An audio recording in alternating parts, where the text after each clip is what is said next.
Aguinaldo também que nos acompanha, com a minha esposa, a irmã cantora Rayane Silva. Que Deus, por meio de Cristo, continue abençoando. Aleluia! Vamos recitar o tema, irmãos. Nós estamos no terceiro ano, pastor? Terceiro ano da campanha, né? No primeiro livro de Samuel, capítulo de número 16, versículo 1, parte B, né? Primeiro livro de Samuel, capítulo 16, versículo 1. Vamos ver o versículo e recitar o tema. Diz assim a palavra do Senhor.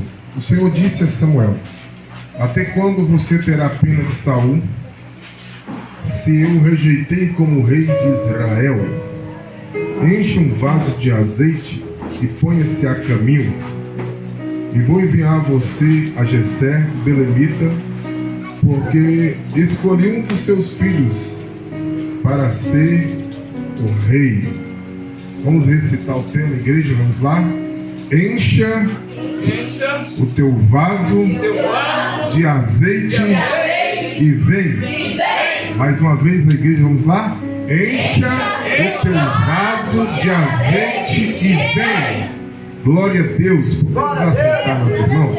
Glória a Deus. Estamos, quando nós vamos observar a escritura, a escrita e a intenção de Deus, no período que Deus levanta o profeta Samuel, é um período em que, ao lermos as páginas do seu livro, do seu primeiro e segundo livro, nós entendemos que as mensagens do livro do profeta Samuel, de Deus para o povo, foi uma mensagem de juízo, uma mensagem de correção, uma mensagem de exortação e também uma mensagem que Deus estava se revelando para o seu povo de forma diferente, como outrora, e fazendo entender que Deus é maior do que todos os propósitos, do que todas as coisas que a nação de Israel estava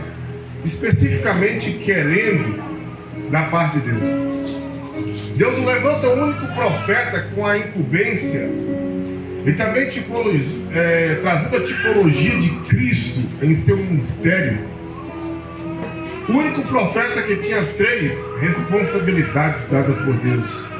O único profeta que foi sacerdote, juízo e profeta.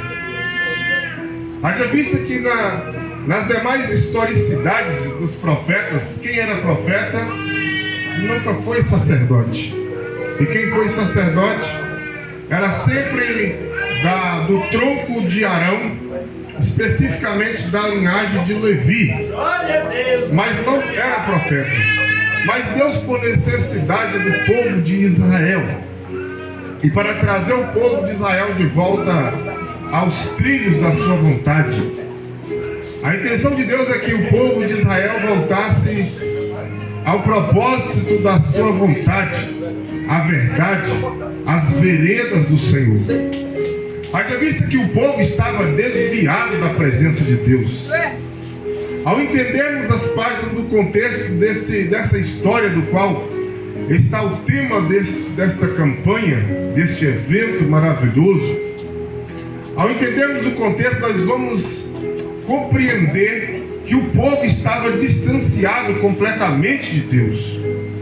Observamos que desde o início da correção de Deus para com a casa do sacerdote Eli, estava a casa de Eli, estavam os filhos de Eli, que também eram sacerdotes do Senhor, porém, eles tinham uma linhagem sacerdotal. A Bíblia fala no capítulo 2 de 1 Samuel, porém, eles eram filhos de Belial. Pode isso, igreja? Eram sacerdotes, porém filhos de Satanás, porque eles não praticavam a vontade de Deus. Porque o que vai tornar-nos servos de Deus, serva de Deus, o que vai tornar Deus como nosso Deus, O que vai tornar o Senhor como nosso Senhor é quando nós temos o nosso Deus como nosso Senhor e fazermos a vontade soberana de Deus. Mas a casa de Eli houve um declínio espiritual, eles veio sendo humilhados. Posteriormente nós vemos a história que Israel foi derrotado, a arca do concerto foi levada. Quando a arca do concerto entrou no território dos filisteus, e depois os filisteus, por vontade e por causa da manifestação do juízo de Deus na casa dos filisteus, no templo de Dagon, e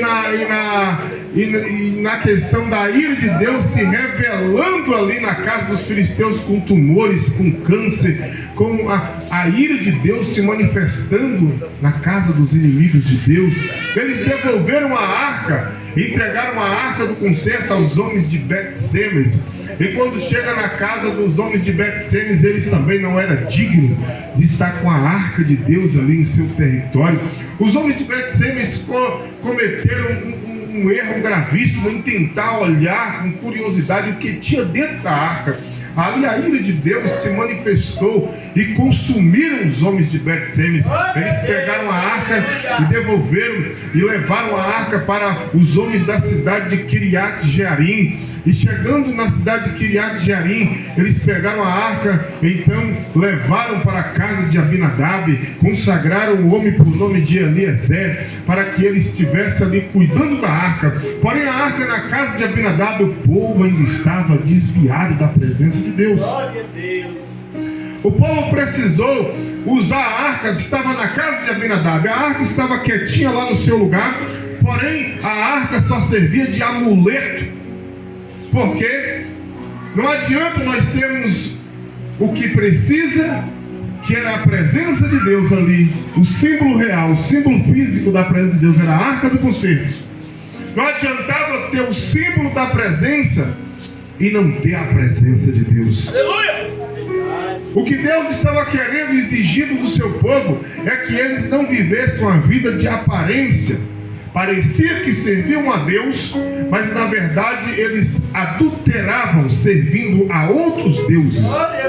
Porque quando Deus usa o profeta, sacerdote e juízo chamado Samuel para colocar o povo de Deus aos trilhos, para convidar o povo de Deus a voltar aos trilhos da vontade de Deus, Samuel chama o povo: vocês querem servir a Ele de todo o seu coração?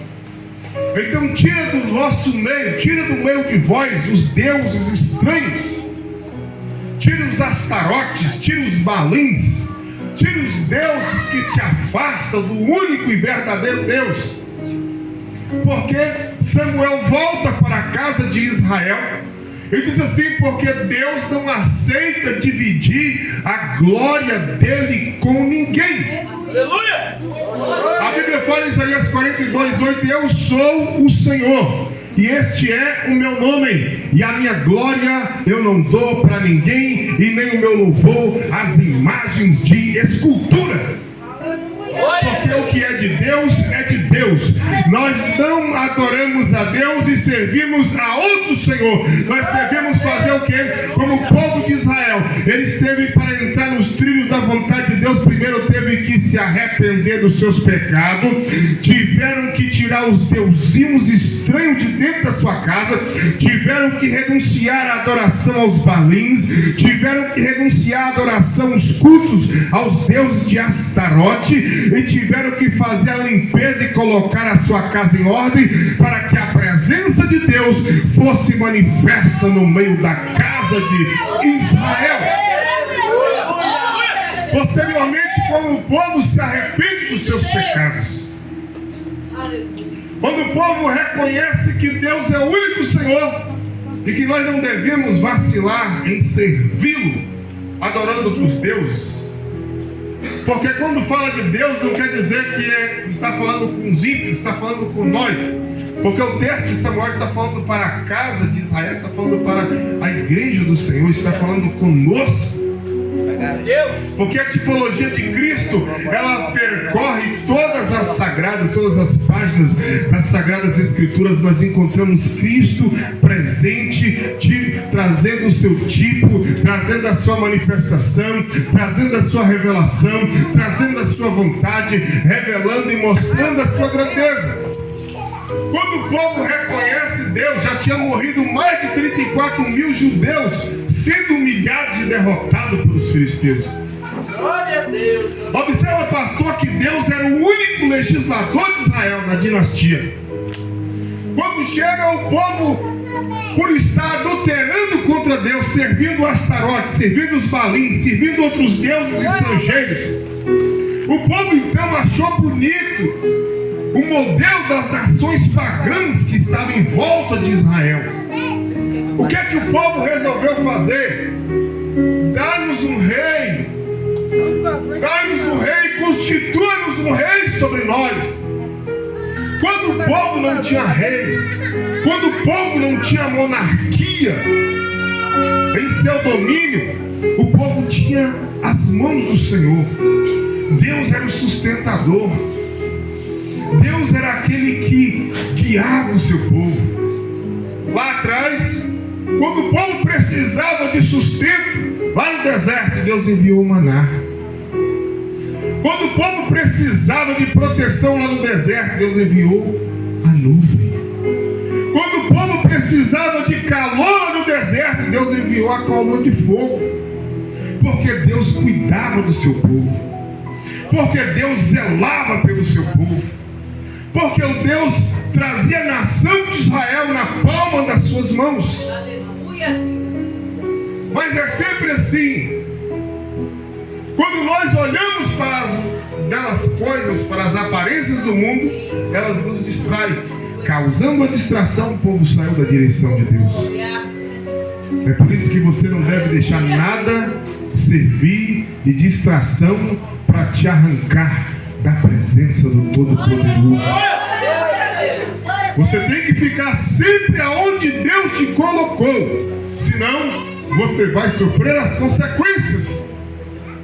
Por causa da desobediência, Israel padeceu. E aí o povo pede: dá-nos um rei. Deus vem cá e fala: então tá bom, vai lá constituir um rei. Vai Samuel na casa de Saul, escolheu Saul, um homem lindo, um homem de estatura, um homem de formosura, e consagra Saul ao primeiro rei da história de Israel.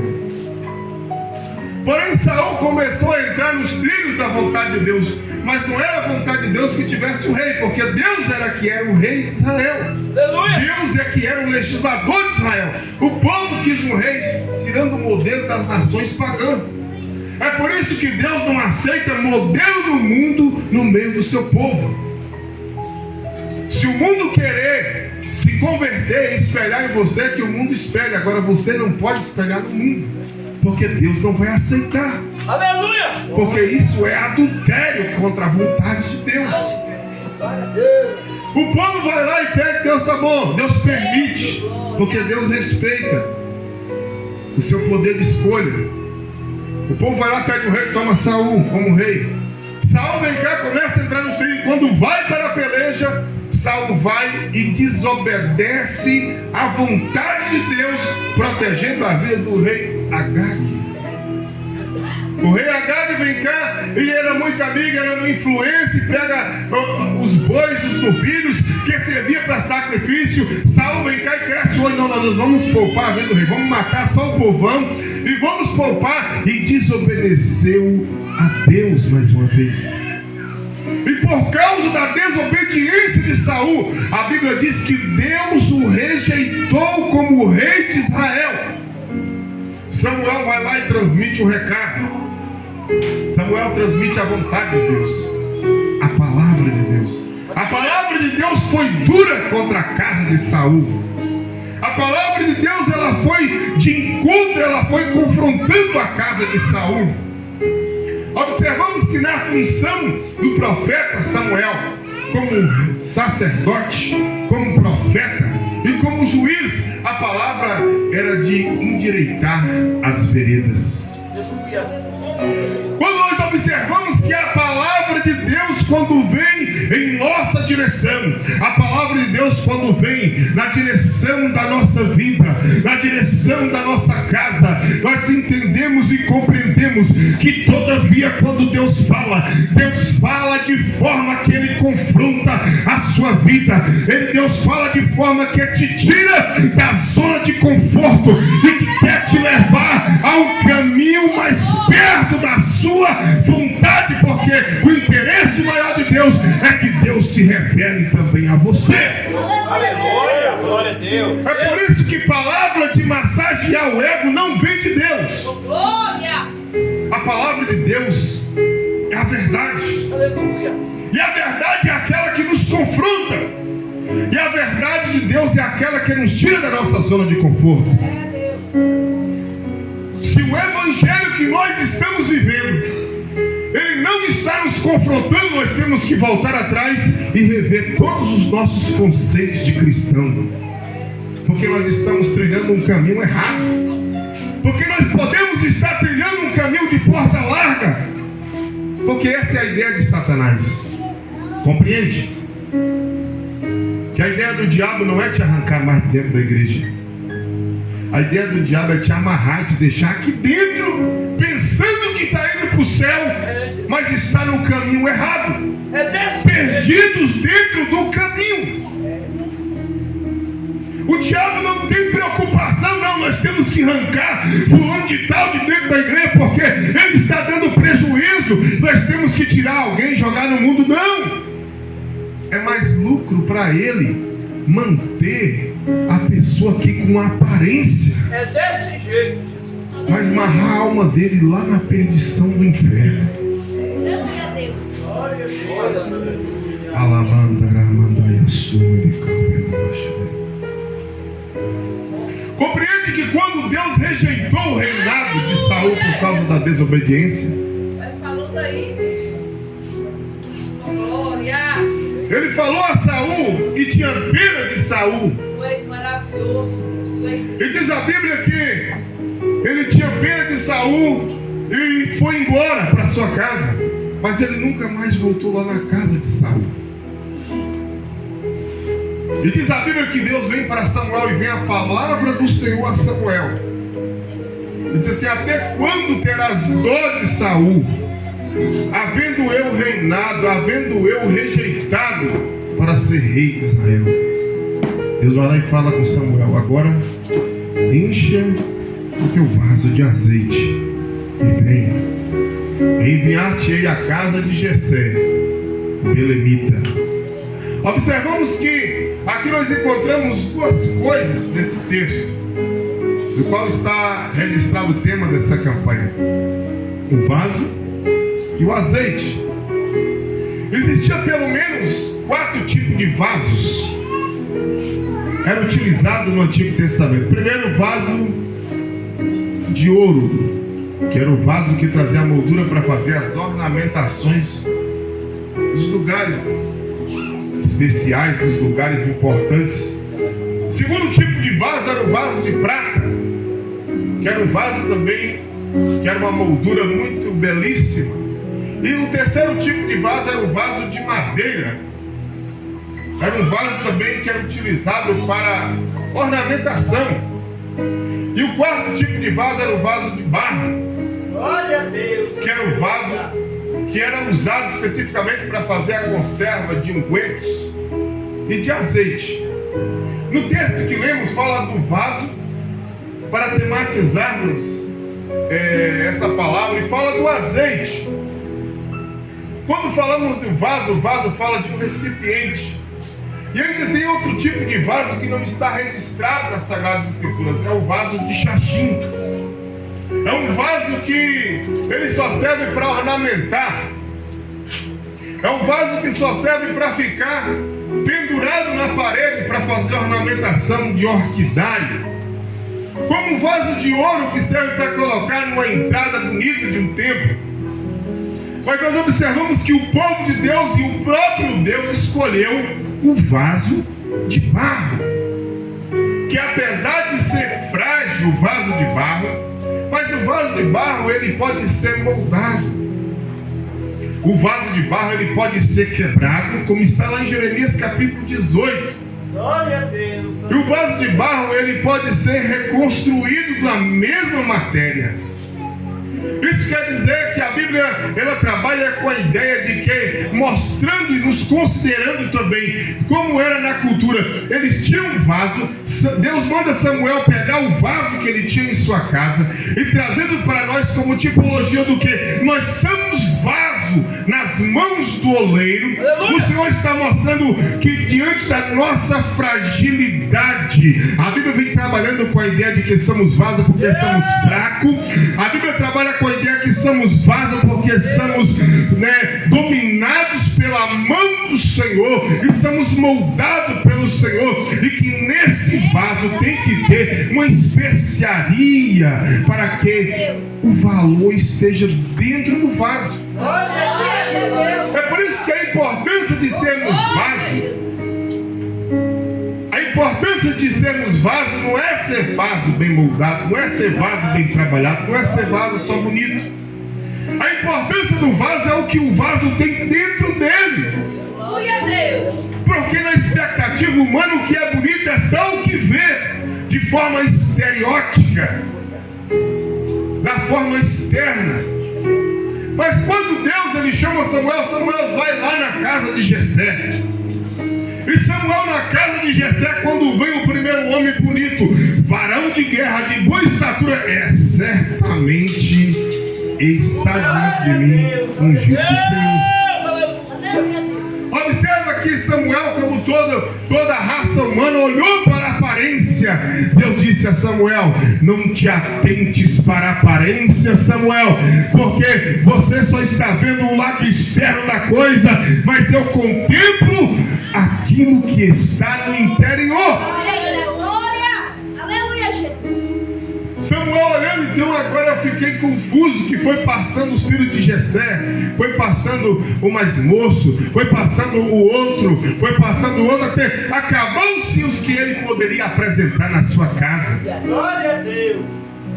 Quando Samuel falou assim: acabaram os teus filhos, Jessé não dava importância para Davi, mas você ainda tem um, mas esse um que resta está lá no pasto das ovelhas, está lá cuidando. Não, chama ele, nós não vamos nos alimentar, vamos ficar na mesa e não vamos levantar daqui enquanto este não chegar na mesa. Deus, aleluia, Jesus. Mandou chamar Davi, e o Senhor escolheu Davi para ser rei de Israel.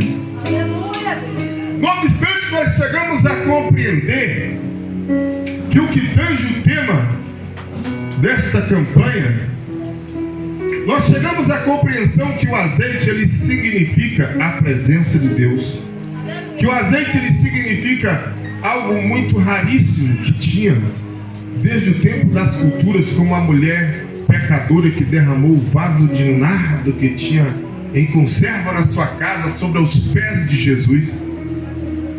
Que o azeite é a especiaria, que nós chegamos à compreensão que quando Paulo escreve em sua segunda carta aos Coríntios, capítulo 4, versículo 7, que nós somos o vaso de barro, que nós somos o vaso mostrando a nossa fragilidade como vaso de barro. Mas quando Paulo fala, mas nós recebemos esse tesouro em vaso de barro, para que a excelência do poder seja de Deus e não nossa. Quando Paulo fala, recebemos este tesouro em vaso de barro, Paulo está dizendo, é porque a glória não é para nós, a glória não é para nos aparecer. Esse tesouro que tem dentro desse vaso de barro não é para o homem se gloriar, não é para o homem se achar, porque a glória é de Deus, a honra é de Deus, a majestade é de Deus, a dignidade é de Deus, o poder é de Deus, a glória para todos sempre pertence a Deus. E esse tesouro, quando Paulo encerra as suas palavras, trazendo na sua segunda carta aos Coríntios, ele está falando que esse tesouro, que já não é mais o azeite que servia para curar feridas, Esse tesouro que é a revelação tipológica daquilo que havia anteriormente. Esse tesouro no vaso de barro, Paulo está dizendo que é o Evangelho de Cristo Jesus chegado a nós. Esse tesouro no vaso de barro, em um vaso fragilizado que pode ser quebrado e pode tornar a ser construído novamente, é o Evangelho de Cristo. Porque aonde o Evangelho chega, ele causa mudança de vida. Aleluia! Porque aonde o Evangelho de Cristo chega, ele causa transformação. Porque aonde o Evangelho chega, ele mostra um valor de sua importância na vida do homem que estava perdido. Ele mostra o valor, assim como Cristo, ele veio mostrando em cada página da Escritura o seu poder, a sua glória, a sua manifestação, a sua majestade, o seu domínio, até chegar o momento que o Verbo se fez carne e habitou entre nós, e vimos a sua glória, a glória do unigênito do Pai, cheio de graça e de verdade. Porque quando olhamos para toda a página da Bíblia Sagrada, nós encontramos Cristo como centro das Escrituras. Porque quando olhamos para cada ação da Bíblia Sagrada, para cada mover de Deus das páginas da Escritura, nós encontramos Deus mostrando e apontando para a revelação gloriosa do seu Filho unigênito. Glória a Deus, aleluia. Quando olhamos no primeiro livro e andamos nas páginas veterotestamentárias, encontramos Cristo tipologizando todas as páginas da Bíblia. Como na antiga aliança, ele veio como a semente da mulher, Jesus. Ele foi profetizado lá que seria a semente da mulher. Glória a Deus. Nas páginas dos livros que Deus foi se revelando ao homem, Jesus foi se revelando como Cordeiro Pascual. Glória a Deus. E prosseguindo as revelações de Deus, mostrando e apontando Cristo em sua caminhada, em sua trajetória, os homens não conseguiram compreender. No livro de Hebreus, a Bíblia vai narrar dizendo assim, que os profetas tentaram compreender o que nós hoje compreendemos, que é o Evangelho de Cristo Jesus, que chegou como riqueza para as nossas vidas. Glória. Os profetas da antiga aliança, eles pregavam do Cristo que viria, mas nós que estamos aqui, nós pregamos do Cristo que já veio, e pregamos do Cristo que vai voltar para arrebatar a sua igreja querida aqui na terra. E Jesus, ele era também como revelado nas páginas veterotestamentárias, como o maná do céu, como a água da rocha. Jesus era a coluna de fogo, Jesus era a coluna de nuvem, Jesus era o tabernáculo no deserto, Jesus era a arca da aliança, Jesus era o sacrifício perfeito na antiga aliança, quando os homens precisavam de alcançar o perdão. Glória a Deus. Já tinha a tipologia de Cristo como sacrifício. Quando permeamos as páginas do Novo Testamento, nós temos a revelação da sua glória, de quem é que nos mostrou aquilo que Samuel pegou uma especiaria para fazer a unção. Hoje nós temos a unção de Deus dentro de um vaso de barro, que Paulo revela em 2 Coríntios capítulo 7, capítulo 4, versículo 7. É o tesouro de Deus para nós. É nas páginas da nova aliança que Jesus, ele se revelou mostrando a sua glória, apontado em todas as páginas da Escritura. É o Verbo que se fez carne e habitou entre nós. Jesus também, além de ser o Verbo que se fez carne, ele mesmo foi revelando em suas pregações: eu sou também o pão da vida. Aleluia. Eu sou também a luz do mundo. Jesus foi se revelando: eu sou também a porta, eu sou também o caminho, a verdade e a vida. Jesus foi se revelando: eu sou também a videira verdadeira. Jesus foi se revelando: eu sou também o cabeça da igreja. Jesus foi se revelando: eu sou também a ressurreição e a vida. Jesus se revela como o cordeiro que foi morto morto e reviveu, e está aqui nos dando a oportunidade de abraçar a maior oportunidade da nossa vida, que é aceitar o evangelho verdadeiro, o evangelho genuíno, o evangelho que transforma, o evangelho que nos muda, o evangelho que nos molda, o evangelho que nos traz mudança de vida. Pai, é sério, ele cala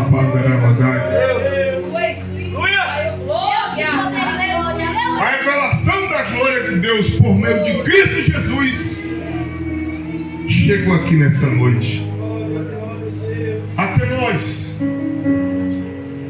E o que é de suma importância ao entender a especiaria aplicada em nosso tempo. Deus fala para Samuel: vai lá, pega o vaso de azeite e venha. Agora Deus está falando conosco que nós somos o vaso e que Ele colocou um tesouro dentro desse vaso. E Paulo revela que esse tesouro dentro do vaso é o evangelho dado a nós. Aleluia. Esse evangelho que nós temos que praticar. Esse evangelho que ele só tem poder e não pode ser como um azeite, literalmente falando, que serve de um amuleto, como muitas pessoas pegam o óleo e bota como um amuleto, mas servindo como a história da arca na casa de Abinadab. Não serve de nada se nós não praticarmos o evangelho de Cristo Jesus dado a nós. Não adianta eu pegar um pote de azeite literal e colocar na coluna da minha casa, se eu não compreender a revelação de Jesus Cristo, Aleluia. que é o evangelho dado a nós. Glória a Deus. Aleluia. Porque o evangelho de Cristo foi dado a nós para que nós crescêssemos no evangelho por meio de tudo aquilo que Cristo fez e chegarmos à compreensão verdadeira que tudo aquilo que Cristo fez é para nos salvar, primeiro, da culpa do pecado, é para nos salvar, segundo, do poder do pecado, e para nos salvar, terceiro, no final, da presença do pecado, porque Jesus, Ele vai te dar um corpo revestido de incorruptibilidade. Pai, acerte, Aleluia. E nessa terceira fase, onde o pecado não tem mais poder sobre a sua vida, porque na revelação de Cristo, o vaso somos nós. Glória a Deus. Na revelação do evangelho, o tesouro é o evangelho. E Paulo mostra que o vaso, que o tesouro que tem dentro do vaso, é para que nós reconheçamos que somos frágeis e que temos que entrar nesse processo. O evangelho é o tesouro, mas você tem que colaborar praticando o evangelho. Aleluia. Se você praticar o evangelho, você está colaborando com a sua salvação. Glória a Deus. E você vai colaborando porque a salvação ela atua pelo menos em 3 fases, ou em 3 tempos: no passado, no presente e no futuro. Porque nós fomos salvos quando Cristo morreu na cruz do Calvário, derramou seu sangue da culpa do pecado. Nós fomos salvos. E nós estamos sendo salvos agora do poder do pecado, porque se você praticar o tesouro, se você praticar o evangelho, quem fumava não vai fumar mais, quem bebia não vai beber mais, quem tinha desejo mundano não vai ter mais, porque o tesouro está ocupando o vaso.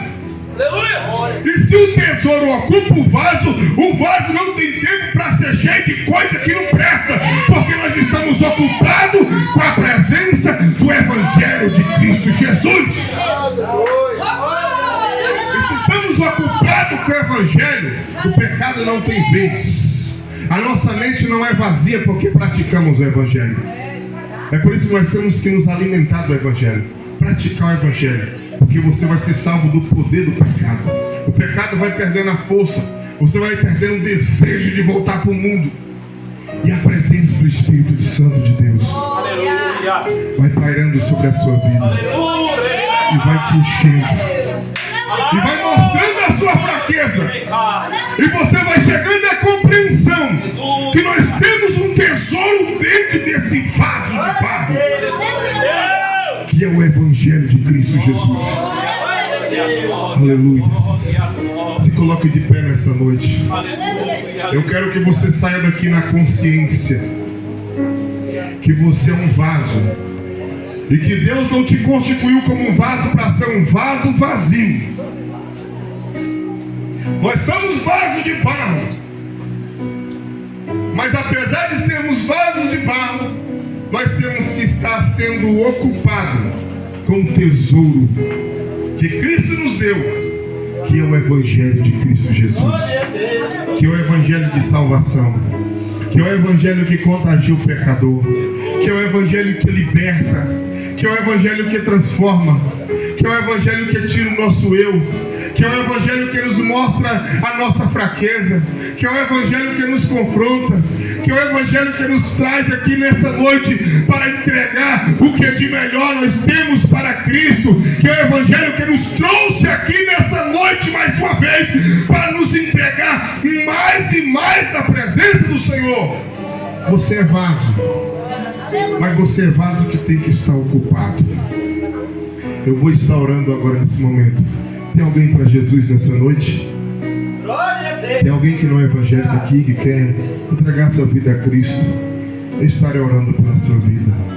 Mas vamos orar. Senhor nosso Deus, nós te louvamos porque a tua palavra é fiel. A tua palavra também não volta vazia.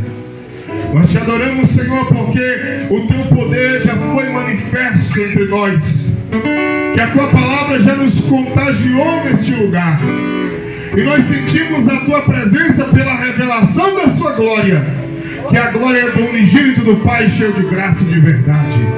E estamos aqui, Senhor, para nos entregar a esse tesouro tão específico, tão especial, que é o Evangelho dado a nós aqui nessa noite. E que o teu Evangelho possa moldar, possa nos tornar mais parecido com Cristo, e que o teu nome seja glorificado. Que o vaso que está vazio nessa noite, ele seja preenchido com a tua glória, com a revelação da sua glória, com o teu poder, Senhor, e que a tua presença enche cada coração com a glória e com a alegria do teu Espírito Santo. Visita o coração que está vazio, visita a alma que está ferida, visita aquele que está doente, e enche com a tua glória, e enche com a tua presença, e enche com a tua verdade, e o nome de Jesus Cristo seja glorificado.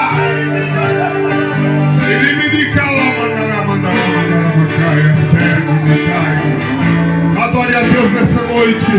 Glorifique a Deus pelo valor que Ele te deu.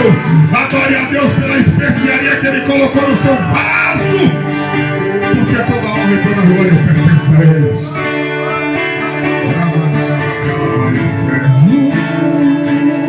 Adore a Deus. Glorifique a Deus. Sinta a presença de Deus. Aleluia! Dê a Ele tudo que Ele merece. Ele é digno.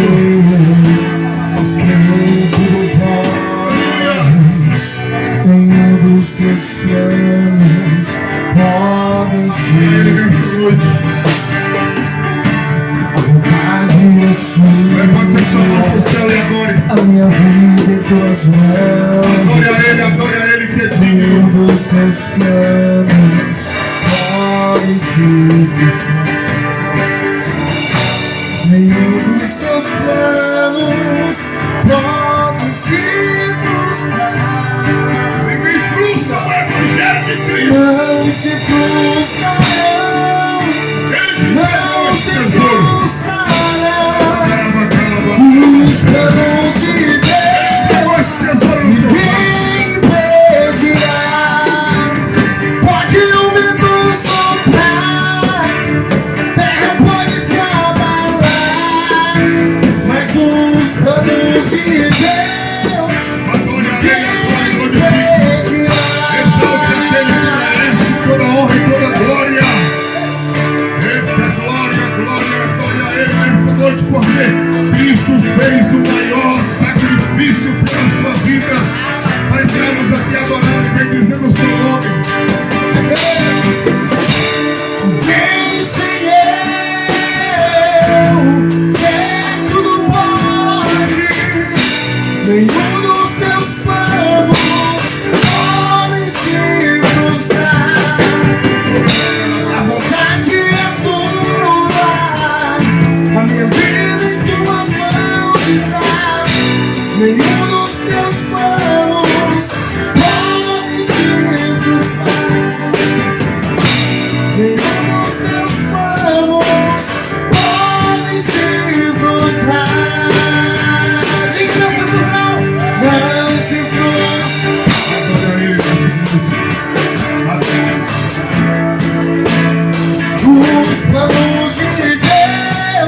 O rei